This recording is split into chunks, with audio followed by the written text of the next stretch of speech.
क्या आप जानते हैं, महाभारत का एक ऐसा योद्धा था जिसकी जिद, अहंकार और अपार शक्ति ही उसे आज तक अमर श्राप का बोझ उठाने पर मजबूर कर रही है। वो था अश्वत्थामा।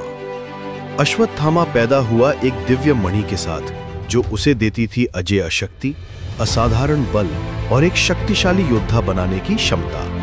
बचपन से ही पता चल गया था कि उसकी किस्मत साधारण नहीं थी। उसका बचपन गरीबी में गुजरा। एक दिन दूध ना होने पर मैदा घोला दिया गया और अश्वत्थामा ने इसे दूध समझकर पी लिया।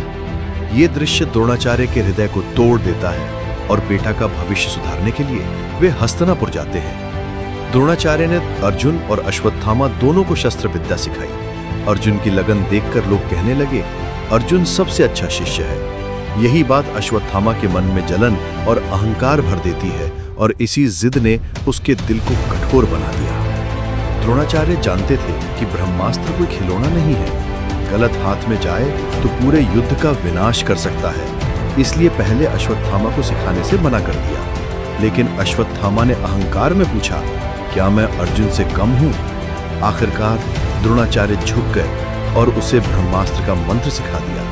लेकिन अश्वत्थामा ने ब्रह्मास्त्र को वापस लेने का मंत्र कभी नहीं सीखा और यही बाद में उसके लिए भारी गलती साबित होती है। युद्ध के बाद प्रतिशोध में अश्वत्थामा रात को पांडव शिविर पर हमला करता है।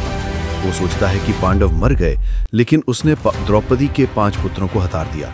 ये था उसकी जिंदगी का सबसे बड़ा पाप। जब पांडव उसे पकड़ने आए, अश्वत्थामा गुस्से में ब्रह्मास्त्र चला देता है। अर्जुन भी ब्रह्मास्त्र चला देता है। दोनों अस्त्र मिलकर पृथ्वी का अंत कर सकते थे। तब ऋषि वेदव्यास आकर दोनों को रोकते हैं। अर्जुन अपना ब्रह्मास्त्र वापस ले लेता है, लेकिन अश्वत्थामा नहीं, क्योंकि उसने सिर्फ चलाना सीखा था, वापस लेना नहीं। तब कृष्ण ब्रह्मास्त्र को रोककर परीक्षित के प्राण बचाते हैं और क्रोधित होकर अश्वत्थामा को एक भयानक श्राप देते हुए कहा, अश्वत्थामा, अहंकार और प्रतिशोध में तुमने निर्दोषों का खून बहाया है, इसलिए तुम अमर रहोगे, लेकिन पीड़ा, घाव और भटकने की दशा में। तुम्हारा शरीर कभी ठीक नहीं होगा। युगों युग तुम एक जिंदा लाश की तरह धरती पर भटकते रहोगे।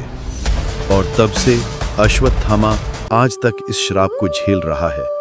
नर्मदा के किनारों, जंगलों और गुहाओं में लोगों ने एक अजीब घायल आदमी देखा है जो कहता है, मैं द्रोणपुत्र अश्वत्थामा हूं। अश्वत्थामा की कहानी हमें सिखाती है कि चाहे शक्ति कितनी भी बड़ी हो, अहंकार और जिद इंसान को विनाश की ओर ले जाती है। ऐसे ही असली पौराणिक रहस्य और धार्मिक कहानियों के लिए शास्त्र ज्ञान चैनल को सब्सक्राइब करें।